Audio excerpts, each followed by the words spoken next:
Welcome, Black. Welcome, Black. You are listening to the Seeds of Revolution, Daughters of the Whirlwind podcast, where we discuss legacy, history, resistance, and forward movement. The revolution is live.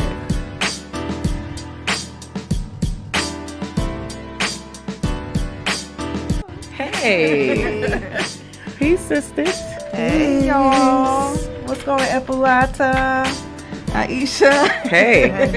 Happy to be here. Very happy to be Doing here. great. Same. Always happy to be with y'all. Yes. Yes. Time. Me too. My sisters.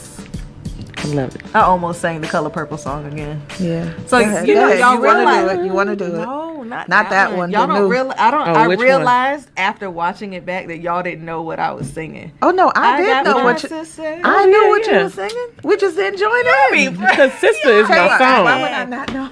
You know we know the movie Y'all like didn't join the in? back of Yeah, our... we just didn't join No, in. that one's from the Broadway. I know that Sometimes we- you don't have to join in. You got it. Solo dolo. Look at See him. what I Look did? at him. With? Go ahead, sing Yeah, it. with?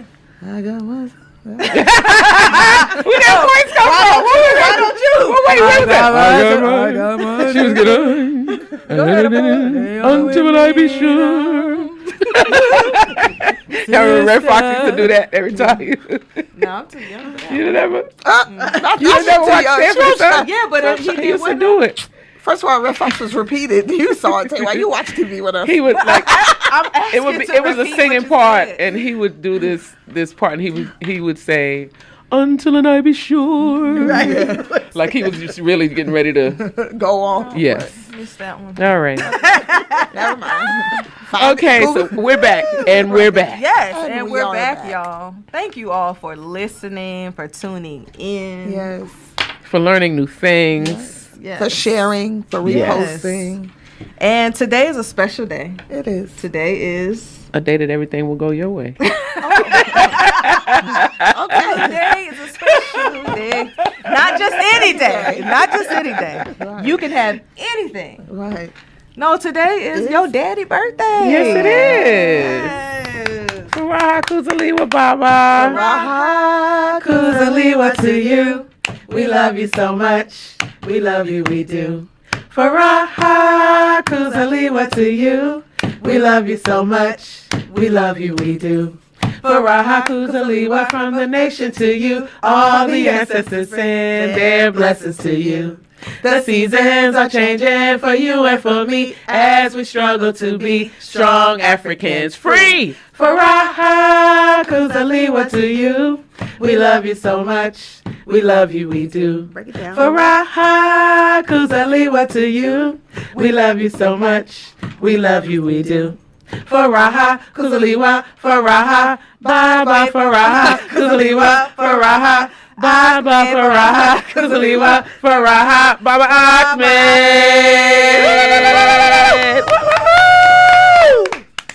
I love that. Yay. We love you and Yes, miss you, Baba so Ahmed. much. Yes. You know, he would have been here All the doing this. time. Yeah, he would have did his little dance. I had that video of him when I took that cupcake to him that one year and singing, and he was just. grooving in his chair. That's what he did. Ahmed With that smile. Obafemi. Yes. Rest in Definitely peace. miss you, Baba. He was born on this day in the year 1938. Woo! He was Now that brother was. Oh! We used to always say that Ahmed was the oldest person we knew. Like growing up, like Ahmed Yes. always had gray hair. Always. We'd be like, He did have it for a long time. how old are you, man? We'd be like, you are old. Like, remember we found that picture? I was just about to say that. So we found a picture at the know house if we you lived know in about on Avon. It was like a picture. It was like it a was little boy, baby but picture. He with had an on a old man Kango. face. He had an old face. And we And so we said was like, this I is know what Ahmed's picture y'all talking sonogram. about. We first we said it's Ahmed baby picture. Then we were like, nah. No, this is sonogram. Sonogram. Hilarious. Oh, goodness. And we But said he knew. We anybody used who to always knows tell him Baba too. Ahmed, y'all know that he was a jokester. Yes. Oh, So, all the yeah, time. He got jokes forever. Yeah, and had a name for Yeah, Baba everybody. A name Yes. for everybody. Yes. Or everybody was ugly. Right. Oh Yeah, yeah, ugly. that was his favorite. I was Hey, having ugly. How you doing, ugly? I was like, please stop that too. Because I'd be like, hey, uglier. And then mommy didn't like it. Mommy's like, stop calling my children. Yeah, he got real serious. And that would make him do it more. Yeah, exactly. You know how Falani. I do what I want to do. Well, yes, happy 85th birthday, Baba. We miss you. We love you. Yes. Yeah, and you're still here with us. Yeah, Oh, and you know the one thing, even though he was old and My father looked good. He had no, a young I'm not saying he spirit. didn't look. You can look good and be old, He but had a his young- spirit You was said young. old in face. He was Yeah, in the had a young club, spirit. man. Oh, he- definitely. He was in the clubs in the 70s. everybody- Them streets. 70 years Definitely old. in the I'm talking- 2000s. She's talking No, about I'm talking about in his his 70s. age. Oh, In his 70s, he be in the club. Talking about, give me a tonic. Just a tonic, no Not a gin. tonic. Yes. Ooh, Ahmed, we got so in the many club on jokes, security. man. Exactly. Nah, Yes. man. He was definitely one of the best Abbas Yes. to have. Listen, And we he- did a lot. and- We did a yeah. lot. Yeah. Yep. Got Yeah, to that's travel one of with those him. My things first where- time to Africa was with him. So that was amazing. It was Yeah. him and mommy. Yeah. Mm-hmm. Yep. That was funny. Yeah. Yeah, I know. that was Your mommy funny. and your Because they got on daddy. each other's nerves. I know they did. And I know that was great too. Right. I should have recorded it. And Oliver was there. Yep. That was the Was next Oliver time. there? That Okay. was that mommy didn't Another go. That trip. was Baba Yeah. and Oliver. Yeah, That was when I okay. took the twins. Yep. Yeah. His best friend. Yeah. Right. Exactly. Yep. They were Nah. Yes. He was a great we give great thanks man. for Baba Ahmed. Yes. Yes. And the legacy Yes. that lives on. Yay. Absolutely. Ashe. Ashe. So how y'all feeling today? How y'all feeling? Feeling great. Feeling great. What are your you know? feelings? Yeah. Feeling I'm feeling Might great. go have a cake and put Feeling 85 thankful. on it. You need to make a coconut cake. Oh yeah. Go ahead now. Yeah, Go maybe. and make him his cake. Carrying on the decide. tradition of Aunt Laverne. It was. He always look for you. Fool, you gonna make my cake? I know. Right. I'll be like, oh, okay. I got you. Couldn't say no. Yep. Never could say no now. Yeah, you can't tell. Might have to cook his salmon and rice today. You know, he Oh, loved his yeah. yellow rice and salmon. Mm-hmm. And give him a little wine. Yeah. Little His Moscato. Don't just do any Be wine. very specific. If it ain't Moscato. Moscato, he don't want it. Yes. He I said, remember "I know it." he was drinking So that hilarious. them last few days. Remember you bought him that Moscato? Yeah. He was like, Through the straw. Through the straw. Not Moscato through a straw. Yes. Wow. I'm mad at y'all for he doing enjoyed that. it. Hey, look, he Hey, asked for that's it. what he wanted. Yeah. Hey, listen. We got you, Baba. Get the people what they want. Yeah, Yeah, exactly. that's true. Exactly. That Yeah. is true. No, he was a Yes. great grandfather too. Yes. Yeah. He was probably the best. Yeah, because he did all the things with them. Everything. He would go to Six Yeah. Flags. Throw him up in the air when they was little. Taking them to camp. Yep. Yes. Taking them to camp. Yep. Staying up all night. Yeah. Like you, Going to I'll the be like, movies. you Whatever gotta they be wanted to do, sleepy. he would take them. He wasn't though. Yeah, He had right. a lot of energy. He would do He it. did. He definitely Yep. did. He would do it. Yep. Yeah. Yeah. So a blessing. We Yep. thank him. He We was the talked about best him on the uncle. last He was the episode. best great uncle. Like, Remember we talked about everything. how he just went and did whatever. Yeah. He didn't give you no details. Yeah. It was just show up and get in. Yeah. So when we went to New Mexico for them 2 weeks, and him and Brother Shabazz drove, you could see him falling asleep. You know? At the wheel? At the Oh wheel. wow. We'd be like, we on this hill. You good? He was, oh yeah, I'm just resting my eyes. No, you're driving. Not while driving. You're sir. driving, and it's like about 10 of us teenagers. And yeah, we got to get back home. Driving while asleep. I mean, but he made those trips so fun because he would just stop anywhere. I think our journey took about 3 days. We stopped in Texas because it was so hot. He was all right, let's go to Texas and jump in the pool. We did it. Like, it was fun. And then when we got to New Mexico, I mean, it was good because in New Mexico, we didn't have no showers. It was just camping with nothing. But he made every experience worth it. Mm-hmm. You know, So with wait, his the jokes. pool was your shower? Is that what Well, you're saying? so What yes, happened? We're because putting this together. so what happened? That was Texas. We got the shower. I mean, got in the pool because it was so hot. You know, driving up there. But then when we got to camp, the only way we took a shower was we would have to drive into the city. And we only did it twice while we were there in 2 weeks. To this pool, community pool, and take your shower there.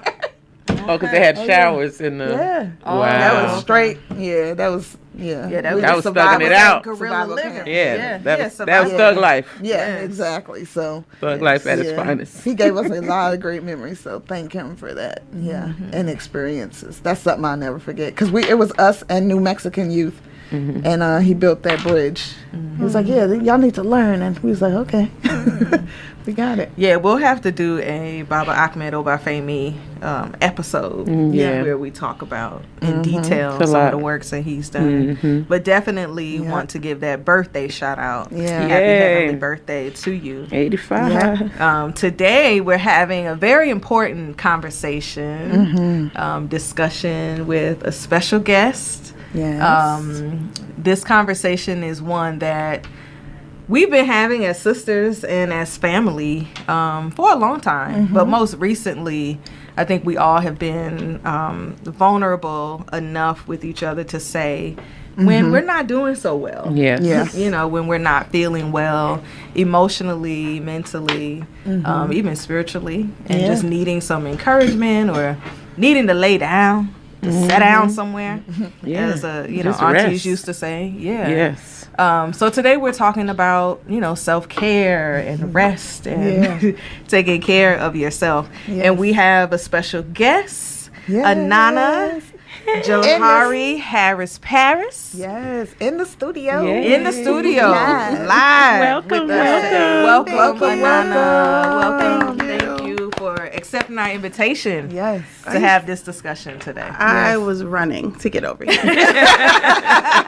I don't know how y'all feel about the word fan, but whatever you want to have adjacent to that word, I'm 100% a fan. I love the energy, I love the mission, and I love the holistic approach to what it means to really live and represent your legacy and build a future simultaneously. And I think you all represent that so well, and it's such a pleasure. I'm soaking up this energy. Anybody that gets the opportunity to be actually in your presence, they should fight to get here. Thank you so much. I mean it. You're going to make me cry. I'm very a little tired. I mean, hold it back. You all are part of my self-care plan today. Wow. It's spiritual, it's emotional, it's social, it's even artistic. Y'all don't ever come up short with your gear and your looks. Okay? So it's a pleasure to witness. So you were just catching me by surprise with all this No, it's the truth that I'm honored to have the opportunity to even say it to y'all's faces, as opposed to just liking stuff on social media or in passing. This is the original liking and loving. Exactly. We end up presenting together in some event. But it's just I'm so honored. I'm so excited. I'm just beaming, watching you all vibe with each other. And it's a pleasure. Thank you. Thank you. So for those who don't know, I'm just gonna share a little bit of Anana's bio and some of the work that she's done. So Anana is the founder and CEO of Self-Care Agency, LLC, where she operates as the lead strategic business and self-care consultant, program designer, as well as the founder of the Sister Care Alliance. Ms. Parris also is the co-founder of the Wellness and Justice Group, LLC, and the author of Self-Care Matters, A Revolutionary's Approach. And so, as I said, Anana has served as a consultant, a leader, has done self-care curriculum design. I'm abbreviating here because there's so much, and I'm sure that Anana will help to fill in some of the gaps that I may be leaving out.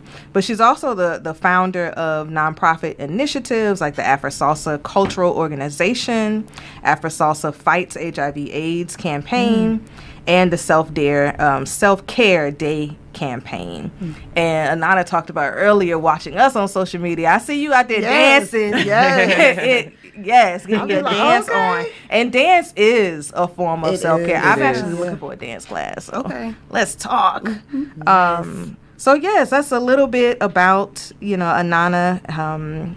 Her book is also adopted as the primary strategic self-care training tool for the Southern Center for Human Rights and the Pro-Georgia Women of Color Initiative. She has been awarded awards like the Unsung Heroine Award by the National Coalition of 100 Black Women, and the list goes on and on and on. So we are honored to have you. Thank you for giving your time and your energy today. Welcome. Let me tear up before we start talking. Thank you for having me. Yes. So let's get into people talk about self-care all the time. Yeah. And it's becoming one of those words that's been, I think, co-opted. I think we can just say it's been we see it everywhere. What is it? Yes. And why does it matter? I'm glad you used the word co-opted. There's several. I like to use the word commodified, right? Because language is just how we communicate. Yeah.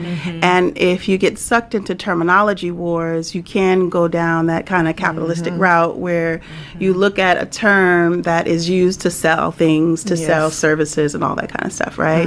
And so it can detach you from the power of the word, which I am 100% a fan of, not even saying it if it doesn't fit, right? So I try to teach the definition as it pertains to the program that I created and teach. And that is just the act of addressing a critical or normal need on a regular basis. That's it. And the reason on a regular basis, the act of addressing a critical or normal need on a regular basis. And so the reason that it feels so foreign or complex or disguised, like a smoke and mirrors type word, is because what it requires you to do is to begin to actually ask yourself a really powerful question, which is, what do I need? And when you begin to answer that question, that's when you actually are talking about self-care. Does that make sense? If you just reverse the terms, caring for yourself, right? It doesn't exclude anyone else. You know, I'm a mom. If my son is not well, I am not well. You hear me? If he is in need and his critical needs are not being met, then I'm not going to feel cared for either. You understand? So I always try to encourage people not to get sucked into terminology wars or to buy into someone owning exclusive rights to any term. I could tell like a million stories about that, but just rest on the definition of addressing a critical or normal need on a regular basis. And we tend to promote strategic self-care. So there's random self-care where somebody's talking about something, or I see some cute outfit that y'all may have on, or y'all make a real powerful post about something that ties to like a spiritual belief or my purpose, and I'm like, wait a minute now, and I just randomly, like, I'm so glad I randomly scrolled and I saw something y'all were talking about, and that still is addressing a need, right? But it occurred randomly. So I don't teach random self-care. I teach strategic self-care, right? Because to be revolutionary, you have to understand that there are strategies and plans that are in place to profit off of the needs you don't address. So if that is the case, if you're in an environment that is strategically profiting, then you need to be strategic about addressing your needs. So you can use whatever term you want, but the bottom line is people are watching you drown in words as opposed to being strategic about your needs. Is that helpful? Oh, very helpful. Thank you for clearing that all the way up. I like that. And I love that you said on a regular basis. Because oftentimes I will say, oh, self-care Sunday or self-care event, you know, as opposed to something that's embedded in your everyday practice. So I like the idea of it being something that you engage in on a regular basis and not some one-off thing or a day that you observe, you know. And it may fit. It may fit, right? If you are strategic, then you've already had the preparation, say in the morning or once a week, or you're part of the strategic self-care group, whatever it is. But you have started to really dig inside to pull out what you need. And when you see those events come out, whether they're titled self-care or not, and it fits, then it works. And that's okay. But the courage it takes to kind of start with yourself. Sometimes you need support. Sometimes you need company, right? Sometimes you just need grace, right? Somebody just sit next to you while you ask that question, and they don't force their thoughts upon you. They just are there every single time you ask until you begin to unfold and peel back layers of the answer. So it's a beautiful process, but it's not for the faint of heart, right? Because it makes me think about responsibility. Because once you ask yourself, what do I need in this moment? And I've been trying to do that more and more. When you answer yourself, then you're like, oh, okay. You feel the responsibility to do it. To get it done. Like, okay, I have to, I don't want to dishonor myself in this moment because I've asked, what do I need? So I don't want to ignore that. Like today I was like, what do I need? And I needed to do some yoga, and I didn't do that yoga. Yes. So I'm talking about myself. Well, that's good that you're saying it out loud. Yeah. Yeah, the day is not over. Yeah, I was saying she still has more the rest of the today to do it. You just gotta say, okay, I'm gonna do it at this time. Yeah. And what courage did it take for you to even let it out your mouth? Right. In this moment. So you are kind of watering the plant every time you speak enact, right? Because it's an act, it's an action, right? Of addressing a regular or normal need. And so what I like to say with kind of the strategic approach or a programmatic approach, when you kind of get like, okay, I'm tired of this random stuff. Like this random stuff is not getting it. I want to grow. A lot of leaders or people that have a purpose that they're really feeding into, at some point you say, you know what, I'm strategic about this. I need to be strategic about that as well.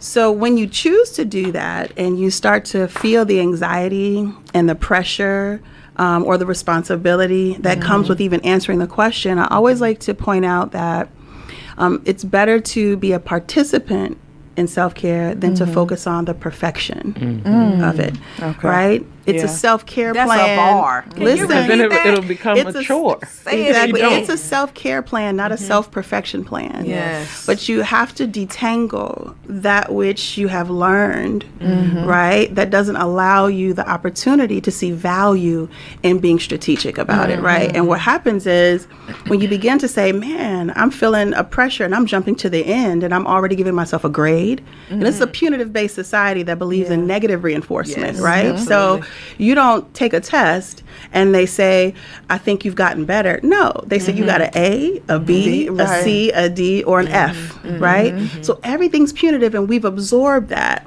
When you go through the process of being strategic about your self-care, you start to detangle that which just does not fit. And so you stop feeling so pressured or anxious, and you start to be more curious. Like, oh, well, it's a good thing that I said it out loud. That's a self-care baby step. Right. And maybe you'll take another one, which is an act that seems absurdly simple, but still gets you one step closer to your self-care goal. Yes.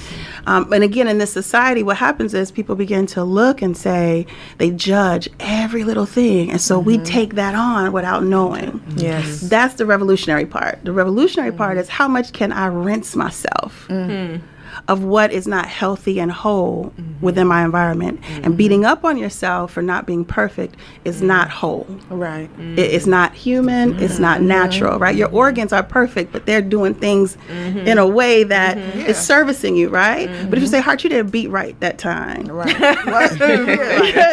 It doesn't fit. Right. So if you let something out your mouth, that was an organic choice that you made that took courage. You just keep feeding it the oxygen it needs over and over again, and you'll get to where you need to be.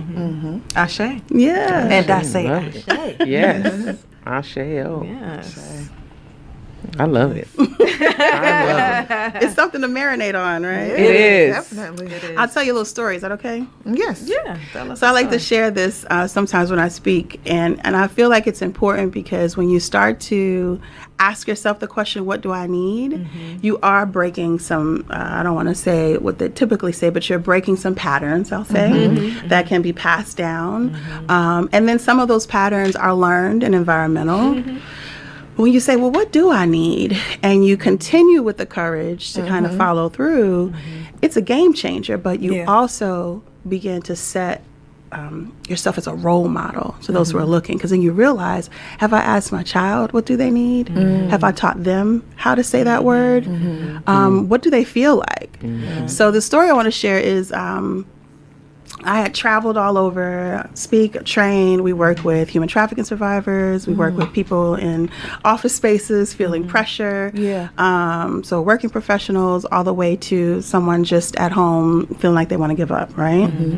It's not a replacement for therapy, but what it is it's a strategy in between the sessions. Okay. So I'm going around doing all this stuff and I'm working it myself, right? Which my, origin story, as they say, or how I got this passionate is another story. But I'm going along and I realized one day that I'm going around teaching, I'm speaking, I'm doing all this stuff. And I had not asked my son what he needed. I done wrote a book. I done published it. There's a workbook. There's all kinds of stuff. I done got the online track, all this stuff. But here I am, never having, at this time, he was 6 or 7. I never asked him, what do you need? Right. So you know what happened? People say, what, Anana?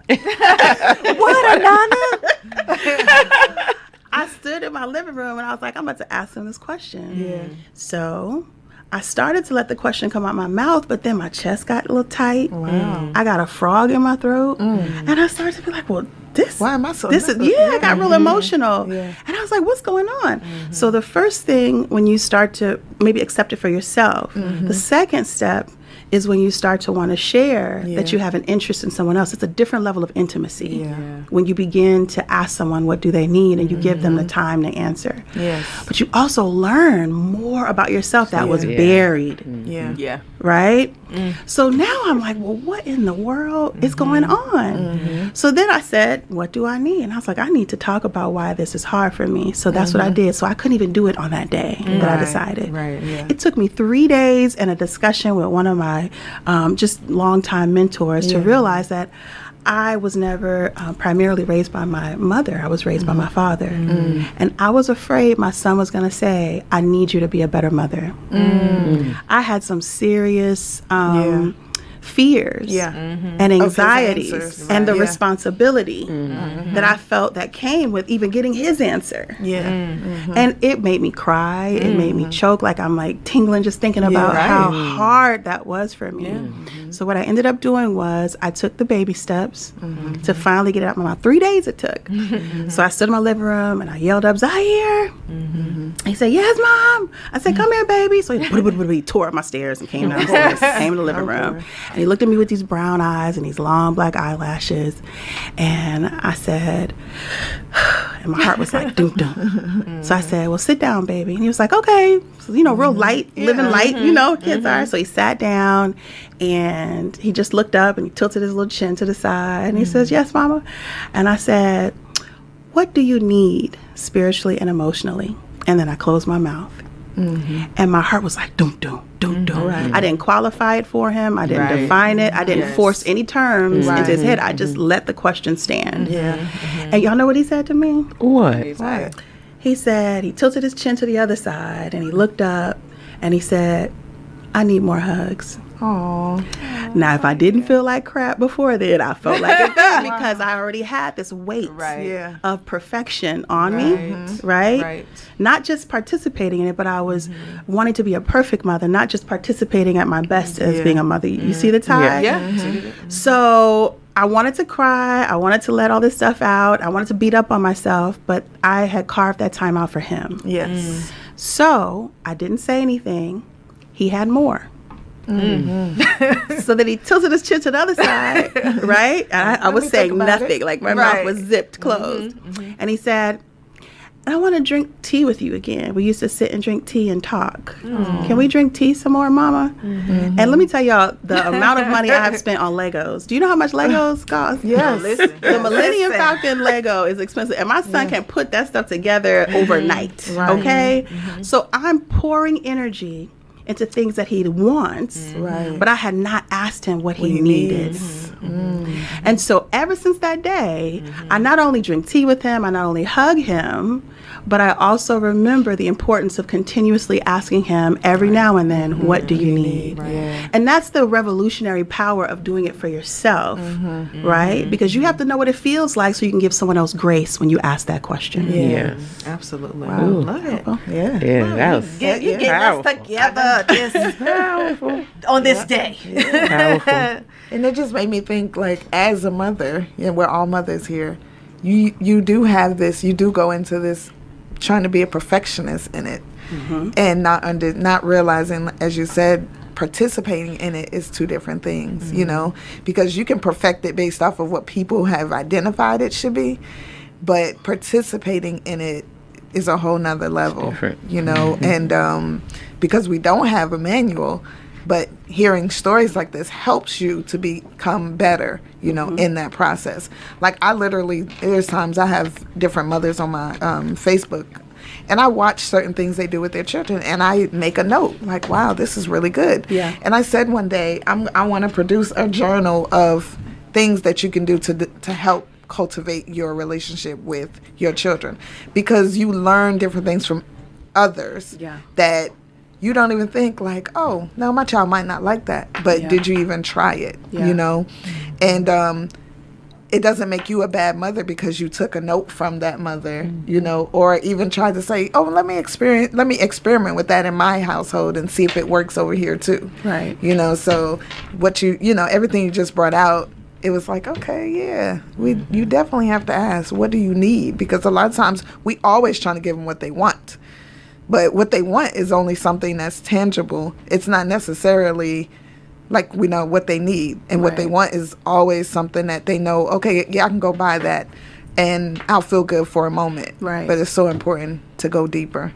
It's so funny you mentioned manual. I literally have a chapter called The Missing Manual. And that's why the strategy so you component. wrote the manual. I wrote a book talking about a missing manual, but you get to write your own manual. Yeah, right. And what happens is when new issues arise in your life, you get to revisit what new strategy do I need.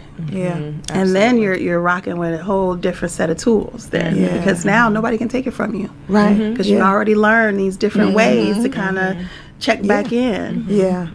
And consistently ask yourself. Because I think that was one of the things we talked about. Was it our very first episode? Or definitely like early on, just asking what we need. Oh, yeah. Not only on a daily basis, That but was even early throughout on. the day. Yeah. Because your needs change. Throughout the you day. know, Something it's can not happen. static. Right. It's forever changing. So, my body may need something. Like, you know, the yoga, that's what it wanted earlier, or that's what it communicated to me. Yes. But if I ask again, it might say something else, a walk or whatever. So it's important to consistently ask and kind of be mindful, you know, with your body and your mind and everything. True. I like to say it's like a muscle, you know? Yeah. And so when you first start asking yourself the question, it's like, it's like a heavy lift, you know, because you're it feeling does all feel this that stuff. way. Yeah. But the more you ask and when you have a place to put it, right? So you can go to the gym, you can freestyle, you can just hop on a weight, Right, or you right. can have a strategy, right? For what you want to, you can talk to someone and get some Have a trainer. feedback, right? And then that way, when you put your energy into a particular area, you're not just saying, well, what do I need in general? You're saying, what do I need spiritually and emotionally? What do I need economically in terms of my time, money, and energy? Artistically, physically, educationally, and socially, right? And you can change the words around to whatever makes you happy. What's important is that you elevate and you upgrade how you've been taking care of yourself, right? To be more strategic, to say, what do I need in any of these categories of care? Makes sense? Yes. Yeah, absolutely. Yeah. So what got you started in this? Because earlier you said that's another story, but I'm interested in that story. I think our audience would be too. Sure. So I did a lot of community organizing when I was in DC, when I attended Howard. And then also when I moved here, I did a lot with Cobra and a lot of community organizations. I care a lot about that. We were just raised in an activist household. My parents were involved in the Southern University student protest where the students were unfortunately killed. And my parents were kicked out for leading the protests. And so they went from Southern to Howard. And it was just really a household where activism, but also my dad was an engineer, still is. He's retired now. And then I studied electrical engineering. And so I have a very pragmatic mind. And so I like for things to have a plan. I like for it to be practical. I like for it to actually fit. Yes. So I put all that stuff together, not knowing that when I went to deliver my son, I would have a really traumatic childbirth experience. So it's just a trigger warning for those who need to take a moment. So I'll give them a beat. So what I did was, as communicative as I was, I'm 49 now. I was 36 when I had my son. Health insurance, all the stuff that they say you're supposed to have, but this was in 2010. And so there was not as much, spotlight on maternal mortality, on, you know, the disparities between how Black women are treated in the hospital systems. Nobody really cared. And so I went in healthy. I just had an ultrasound. They sent me in, said you got a little tear in your sac. You got to go in there. And they advanced it by stimulating, you know, labor. They caused a problem where the cord ended up wrapped around his neck twice. The issue was that the epidural that they gave me never really worked. So they gave me like 4 dosages. Oh, God. And they ended up wheeling me into the OR on a code pink because his heartbeat stopped. And I had told them that it was not working the entire time. They didn't believe me. So they ended up having to perform the C-section and I ended up feeling everything. And so they had to hold me down until they finished cutting and digging him out with like 4 hands. And it was super traumatic. And it's always hard to talk about, but I share it because when you are not strategic, when you're random, you could potentially lose your life just because of the environment that you live in. And I just never knew it was possible. I never knew it was possible. You know, I had family members present. You know, my doctor was great. She wasn't there for that moment. So they just made decisions. And it was the first time I'm like, well, I can organize a whole march. I can write a business plan. I can do all kinds of stuff. But I did not have a strategy for being prepared outside of my own knowledge. Right, for that moment. And it definitely took years to really heal from that physically, and then emotionally to really kind of see things differently. But I made a decision not too long after that. I was like, no, never again. We're going to take all of what you learned and we're going to figure out what would it look like if I was more strategic. What would it look like if I didn't rest upon my own knowledge and just what was in my proximity? What if I started asking myself questions and I had a self-care dream team, right, that fit in these other categories? So I started taking what I knew about engineering, what I knew about organizing, what I knew about business development even. And I came up with something practical to train my own brain to really start digging myself out of like a very difficult PTSD, postpartum, all of that. And it really worked because it just saved my life. You know what I realized I needed?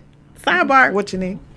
One, dance was not there for me because the scarring that I experienced was so severe that anytime, and you know, I've performed West African, I love salsa, all that, but I still haven't gotten back to a regular rhythm, and a lot of it's tied to the trauma because it would just pull in that area, and it just was very emotional, and everyone's like, oh my God, Anana, you're back, let's dance. But I was just carrying so much pain.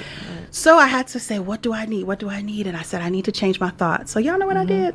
I was like, you know what? I had a dream one night. Okay. Shout out to your dream. Listen, the dreams, they come. Real. They tell you what's going on.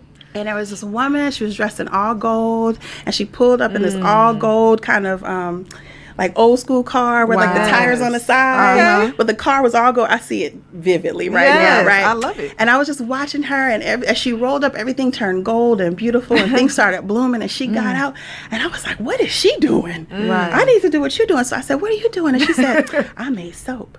I said, soap? Soap do all that. So I ended up waking up going, what if I had the thoughts that I should be having? Because I was having horrible thoughts. This was maybe like a month or 2 after having the baby.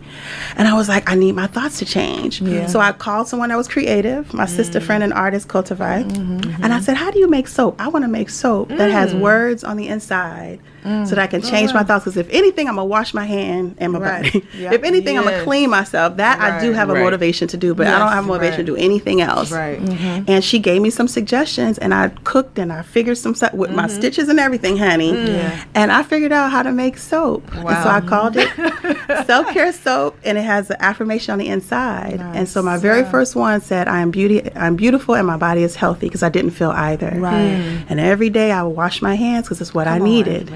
Y'all hear me? It's what I needed. So I said it, and then I learned how to put like sugar in it so it looked like a gold bar, just like in my dream. nice. And then my friends found out. They were like, make me one that said something about money. So I made one that said money flows to me easily. And they were like, girl, this is working. Yeah. So that's how I put myself. But I would have never thought. If you got any more of those. Yeah. I do. Yeah. You know, we actually make them we go to a domestic violence shelter every Christmas through Secure Alliance. And we make soap for all the ladies. And we teach them how to say the words. And we teach the program as well. So we have to come. I'm inviting all of us. Yes. We have to go. That sounds amazing. Yeah, amazing. Yeah. So that's the origin story. Wow, the golden lady. Yeah. I love it. Yeah. Yes. And I think it's such a good reminder too that even when we ignore, we really can't. No. Like you can ignore it, you can try. Yeah. Right. But the messages and what you need is gonna come up everywhere. Talk to them. These numbers. Come on. 444 angel note, like all of it's been happening to me. Yeah.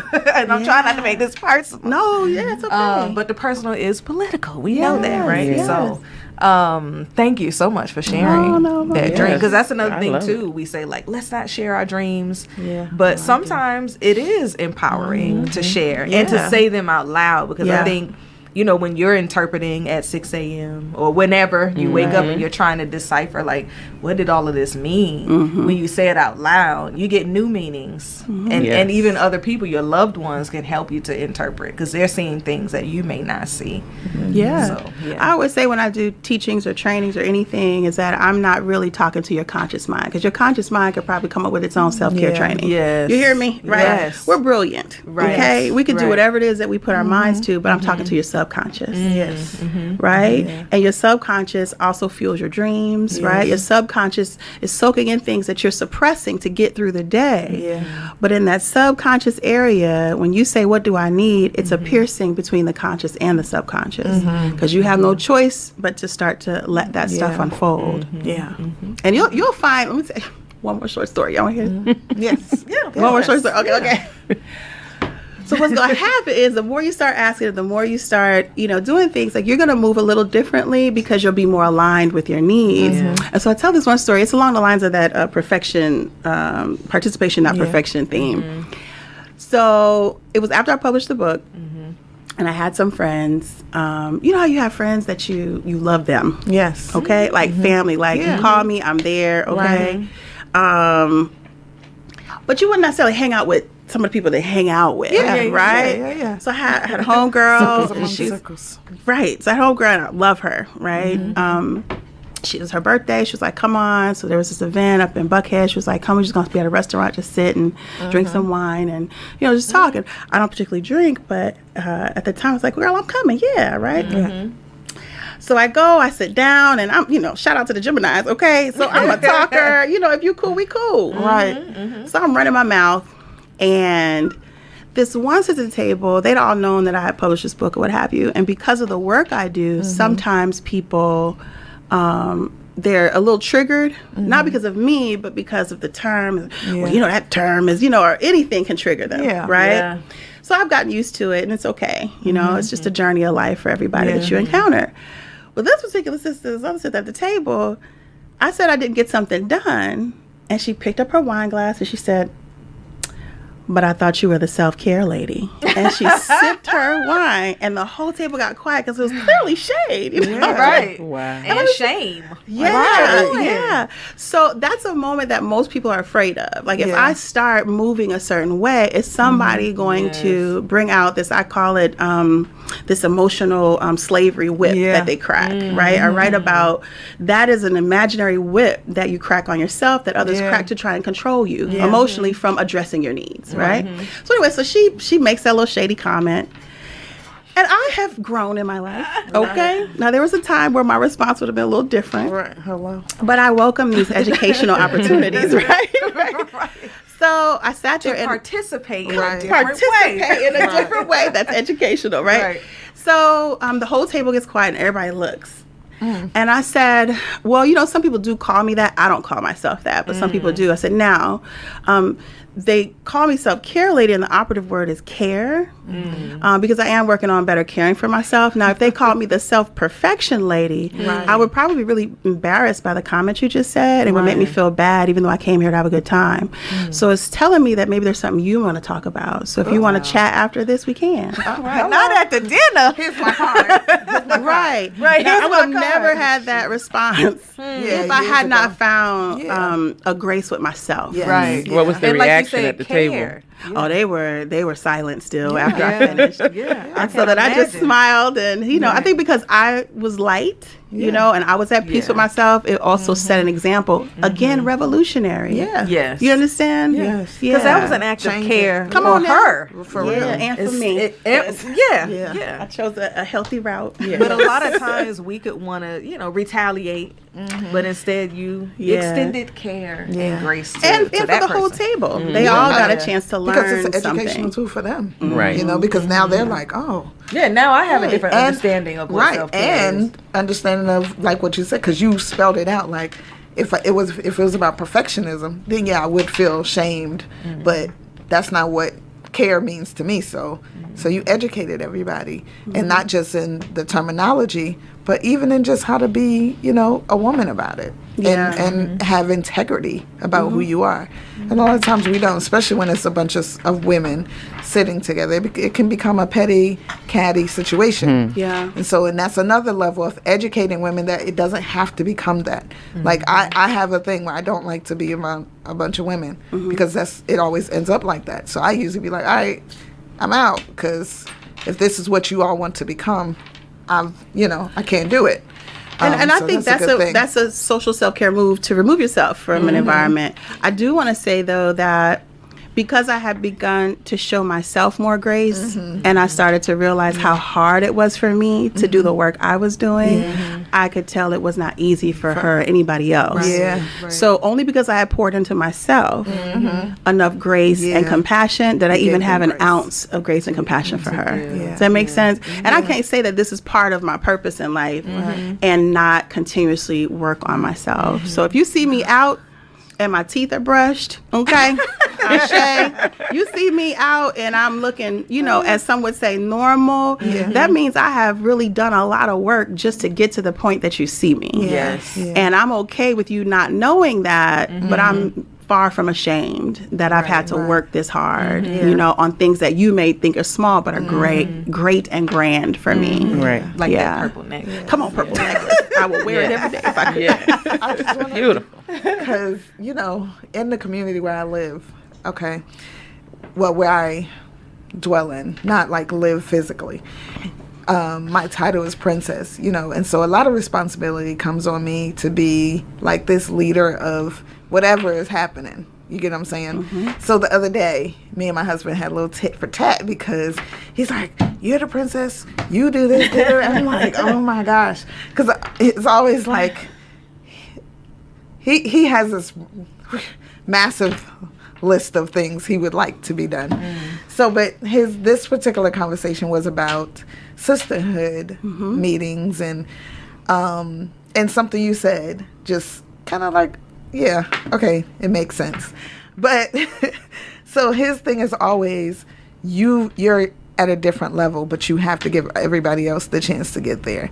And I can be impatient with people. You know what I mean? Like, I can be impatient because I'm like, I have too much to do to sit here and try to cultivate them. And I already know that they're not ready for this cultivation. But his thing is, okay, you know that, but they don't know it in so many different ways, and you have to lead, a little differently. He's like, just be a little more patient. I know you got this, And it aggravated me. Oh gosh, I was just like, oh my gosh, he don't stop. And then I was like, you're a man, you don't get it, I go into all that. And then what you just said about grace, having grace within yourself. And I was like, maybe I haven't given myself enough grace either, because I'm just like, I ain't got time for it. And it's probably because I haven't allotted time for it either. You get what I'm saying? So it just made me think about that. And I'm sure when he hears this, he's going to be like, pat on your back, babe. But he makes good points. It's just sometimes hearing it from a woman, you see it a little differently. So I just appreciate that you brought that out. My pleasure. And I want to circle back to this idea of terminology. Sometimes when you hear the word patience, it can mean several things like energy, right? Because if someone says patience, some people absorb it as I need to put more energy into it, right? And so if you have to put more energy into others, right, which if that's also a part of the patience for you, that also means you should have a long time ago as a leader upgraded your own strategic self-care activities so that you can actually have the extra energy. Right. Do you understand what I'm saying? Oh, yeah. So anytime you think about the term patience, think about other things that are attached to it that maybe you are deficient in or you're low in. Yeah. I'm telling you, it will automatically increase the more you realize the reality of the role you play, because it's kind of too late. It's like being a little bit pregnant, like Right. you know what I mean? And so that's what leadership is. Leadership is this thing where if you don't upgrade how strategically you address your needs in a aggressive leadership role, for you aggressive, right? Because I think motherhood for me has been aggressive, right? It's like a team of people that, Nana, hello, like, come on. But in that role, when you have not owned a bit of the responsibility to upgrade how strategic you are about addressing your needs, then you're always going to feel a bit deficient when others are asking more of you. Yes. And sometimes the term that triggers is patience. Yes. Sometimes the term that triggers is mentor, right? Somebody hear the word mentor, they be like, listen. I ain't got no time. Or teach. Exactly. I always hear, though, that that person still needs to spend more time relearning more of what you need, because that will match your level of leadership. Right now, it's just wherever you last were when you were forced or you chose to upgrade how you take care of yourself, wherever you were, that's where it stayed. You're working the exact same activities. Make sense? Yes. But when you get real about it in conversation with each other or in safe areas, and you start to say, well, what would it look like if I upgraded what I'm already doing? You most likely would reach that princess level. You just probably are working on it. Is that helpful to compliment your husband's good advice? I want to compliment the brother. You got the prince and the Anana putting it together. But I get it, sis. I get it. And just expand your mind around when someone says the word patience, start asking, what do I need when more patience is required of me? And that's where you should start, not at the patience. Right. Gotcha. Okay. That makes sense. Thank you. You in here counseling. Right. We all go through it. I'm telling you, it's just some hard work that got me to this place, because I needed it. I was like, this is such uncharted. When I started it, 2011, we established the first official self-care day and started writing programs. And I made the soap in 2010, though, because I was about to lose it. Like, it was really a critical tool for me.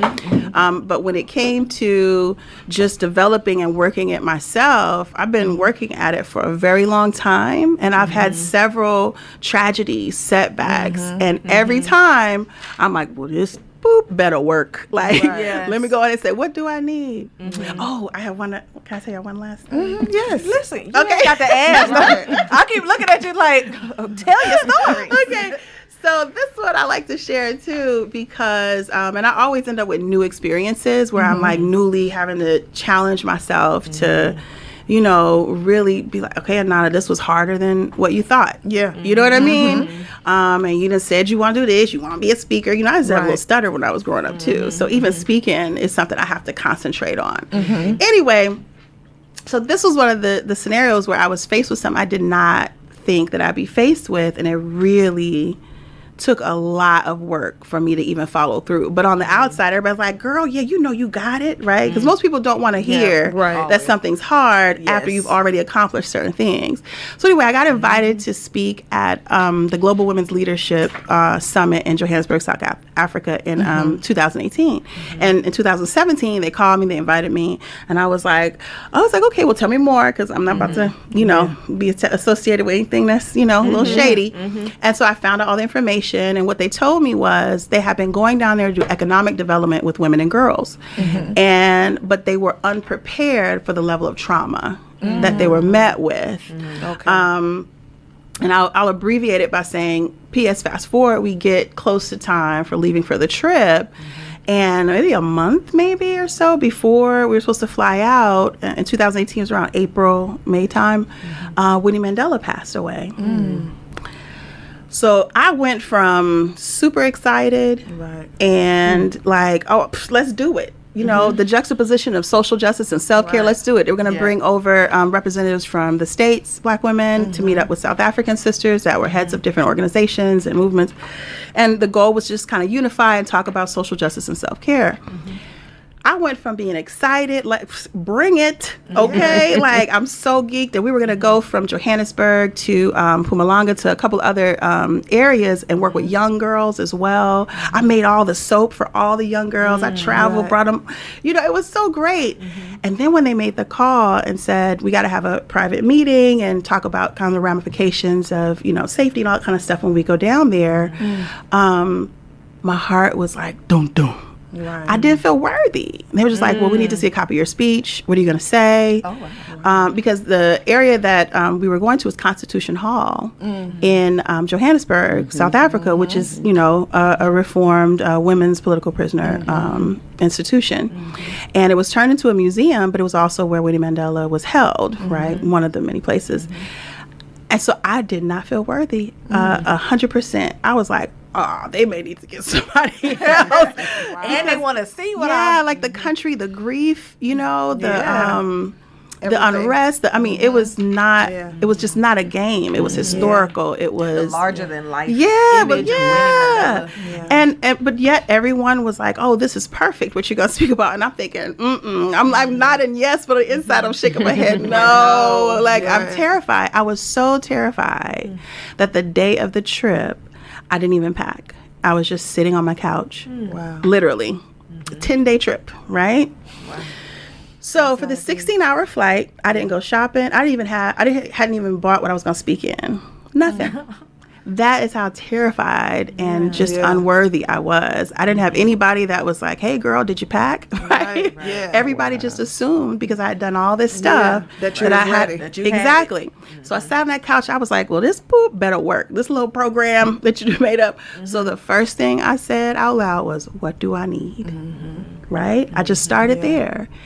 And I eventually realized that I needed to get up off the couch. Okay? So I said, what do I need? And I was like, I thought to myself, well, let me just say that out loud. So I said it out loud. And I was like, well, I probably need to stand up if I'm going to get up off the couch. Are y'all hearing me? You've got to dial it back sometimes. Those self-care baby steps, an act that seems absurdly simple, but still gets you one step closer to your self-care goal.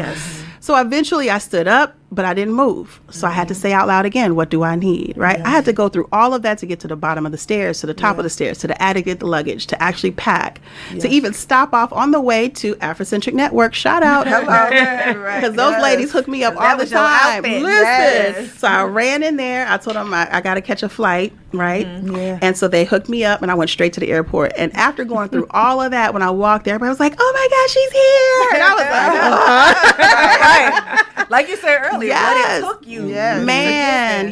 So I get on the flight, we land, we get to the day where I'm going to have to speak, and I had a need. I had a spiritual emotional need to play this video of a sister Lindy Way from, there's a beautiful documentary called A Mandala, A Revolution in Four-Part Harmony. And there's one section where she sings a song and she talks about how music had to carry them even through burying their comrades. Right? Y'all with me? I'm with you. So she sings the song and I play it because it talks about, you know, honoring those who have transitioned, you know, go well. And her face, she sings it in Xhosa. Right. And I'm just like, I've got to play it. I find out they don't have the equipment. So now my critical needs, spiritually and emotionally, was this has to happen because I'm from Louisiana. Okay, you can't walk up into somebody's house without offering something. So if it's a song, then it's a song. So then I said, well, I'm going to have to sing. So ask me if I can sing. Can you sing? Can you sing along? I cannot. Okay. Ask me if I can sing in a choir. Can you sing in a choir? I cannot. Okay. Ask me if I had ever sang in front of anybody, like a group of people. Did you? I had not. Okay. But I had a need. So I said, okay, what do I need? So, well, let me practice it in front of someone. So a sister that worked in a hotel. Voice, Lord. Can you send me down a voice? So I asked the sister in the hotel. And I said, hey, you know, I was just wondering, I want to sing this song. Not in English, by the way. Again. Right. I was going to say that. Have you spoken Costa? No, I have not. Cosa. Costa. Yeah, probably butchering it. Please forgive me. Yes. South Africans. But so I said, I have not. So I sing the song to the sister in the hotel. And she looks at me and she said, go back and practice some more. So I was feeling awful. You know, I didn't want to be disrespectful. You know, this was such a sensitive time. Yeah. I didn't want to, you know, come off as like a parody. You know what I mean? Right. So I was like, what am I going to do? So I practice. I get dressed. Day comes. We get on the shuttle. We go over to Constitution Hall. And I'm walking in and my chest is like, doom, doom, right? Mm-hmm. So we get to the place where they're about to introduce me. And the sister that introduces me is the daughter of the woman that delivered one of Winnie Mandela's children in that prison. No pressure. And the introduction was so beautiful and emotion-filled and powerful and intelligent, right? And then at the end of the introduction, she says, and now let me bring up the sister, right? So I am in the throes of not feeling worthy. So I stand up, I walk slow, everybody applauds, and I walk slowly, and a voice on one shoulder was like, girl, ain't nobody even know you gonna sing that song. Why don't you just scratch that idea? Just let it go. Nobody even know. You didn't even tell anybody you're gonna do it. And the other one was like, go on ahead and embarrass your great grandmother, right? Shout out to Beatrice Senegal Clues McGee, right? And go and embarrass her and not at least offer something of your soul during this time. Go on ahead and get up there and not do everything you know you should do, whether you feel worthy or not. Go on ahead and do that. So now I got these people arguing on my shoulder, right? Not the people. So I get up there and I stand there and I say, what do I need? Yes. So I do my opening. I acknowledge, you know, my ancestors that were not able to make a trip like this, my first time on the continent, right? And then I said, what do I need? Again, I said, I need to tell these people I can't really sing, and I need to ask for some grace. So that's what I did. I asked for some grace, and then I started, and I said, I need to close my eyes, because if they stay open, it's going to be a wrap. So I closed my eyes. I started singing the song, and y'all hear a little bit of it? Sure. Yes. Okay. And I know this is recorded, and you know what? Shout out to, you know, being brave, okay? Yeah. And forgive me those who respect this song if I butcher it too much, but in the spirit of just kind of giving you the feeling, right?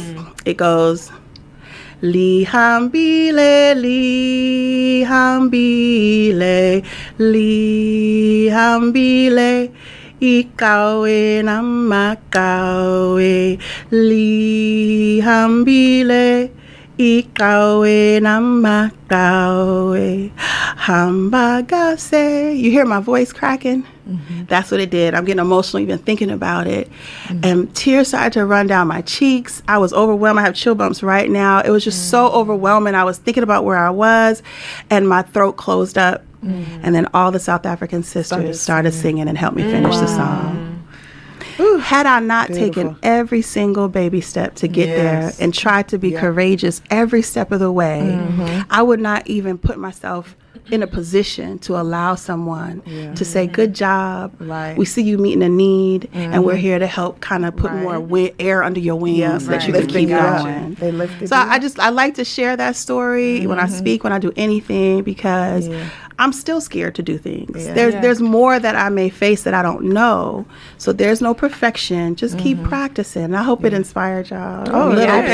And I think it's going to inspire a lot of folks. Good. I hope so. Yeah, those baby steps are important. Very important. I definitely get caught up in like, when am I going to get it together? Yeah. You know, and just maintain a strategic self-care plan, because I talk about it. I know all the girl, theory. You call me. I'll get you set up so right. And you know what? And the goal is not to need me. You know what I mean? Like, that's the idea. You learn skills so that you don't critically need an individual. You learn them for yourself. And then we just become icing on a cake. Like, oh, let me check in and get, you know, or even an elder or you know, just a self-care dream team member, somebody that's excellent in the category of care. But you own given the ability to do what you need to do. Right. Does that make sense? Yes. It is. Yes. Yeah. So Anana came and spoke at the Fulani Youth Institute. It was smack dab in the middle of the pandemic. I think it was just when it started, and we didn't know what it was. I had just moved back to Atlanta, so I was like virtually trying to keep this youth institute together, and I was like, self-care, that's what we all need in this moment, because like we don't know like what's happening. And you came and you talked to these youth and you empowered them and had so much knowledge, and you even said to me, don't do that work alone.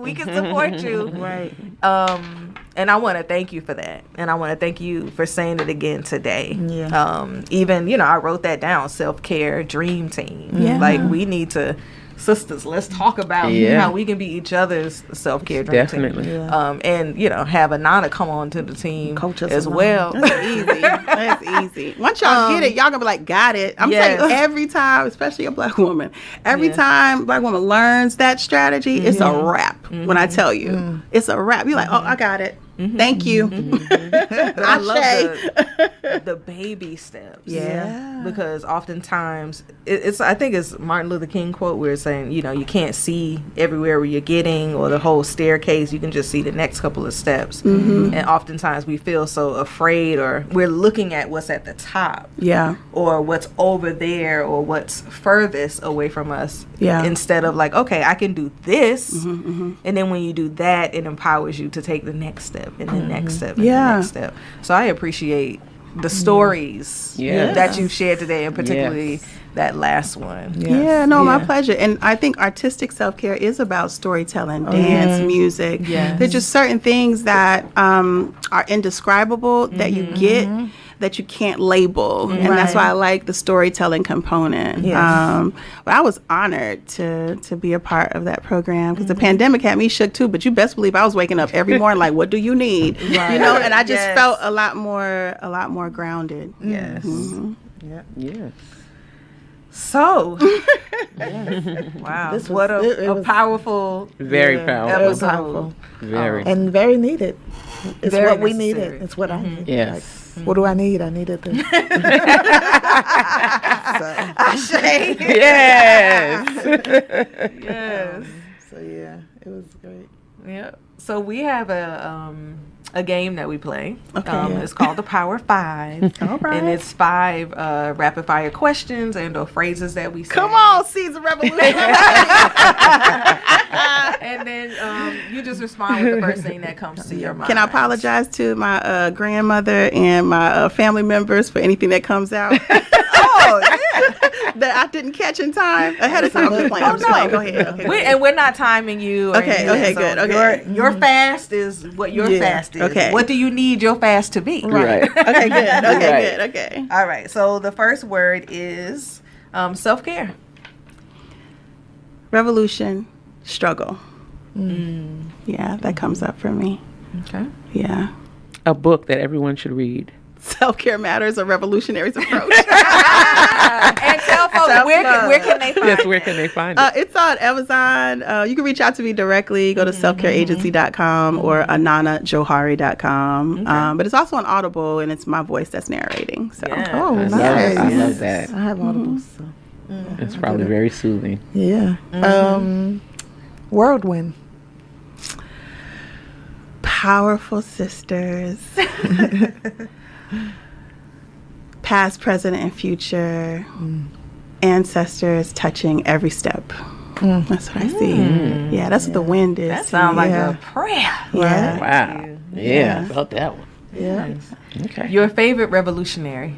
Malcolm X, El-Hajj Malik al-Shabazz. Yeah, I was raised on not just what was done and popularized, but what I really appreciated was his particular decision to change in the public eye. Yeah. To shift publicly Yeah. is not an easy thing. And that is why I really appreciate to go on a journey where you're not sure. Yeah. You don't necessarily, you didn't know yourself, right? You thought you knew yourself, right? You thought you understood things. And then you're given, bits of knowledge, and you're still piecing stuff together, at a grown adult age. And then you hit this age where things seem like they were in rhythm. And there was an anchoring purpose, and then you have to shift again. Yeah. So that's what I really admire about his walk, and I can name several other revolutionaries. Mama Njeri Agani, I really appreciate and respect. Ashe. So I probably will go on with the ancestors. So we probably need to get to the next. In this room, Yes. The last one is your prayer for the next generation. To feel free enough to not only address your needs, but be creative about who you keep around you and how you address them. Yes. Right? The courage to ask yourself the question, and then the creativity to keep people around that, actually care about you addressing them. After that, it's just your purpose and your walk. After that, it is what it is. People are going to fall in line or they're not.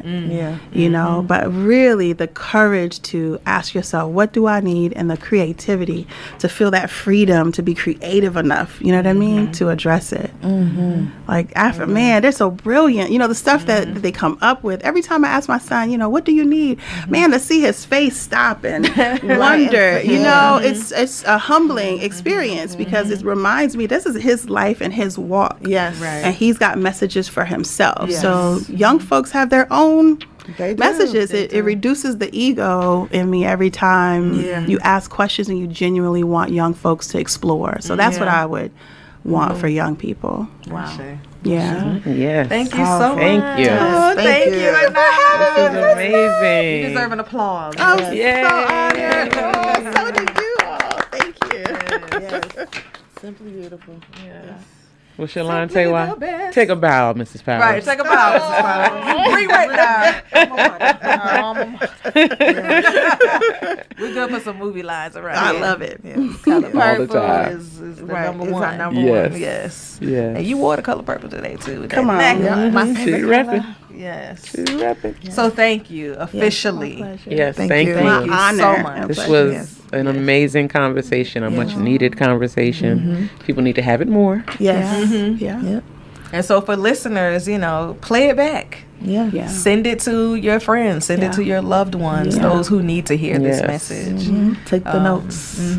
Implement them. Yeah. Get your self-care dream team together. Okay. Yes. Get And your go strategic. ahead and That's purchase important. the book, the workbook that'll help you to engage in cultivating some tools and some strategies for yourself.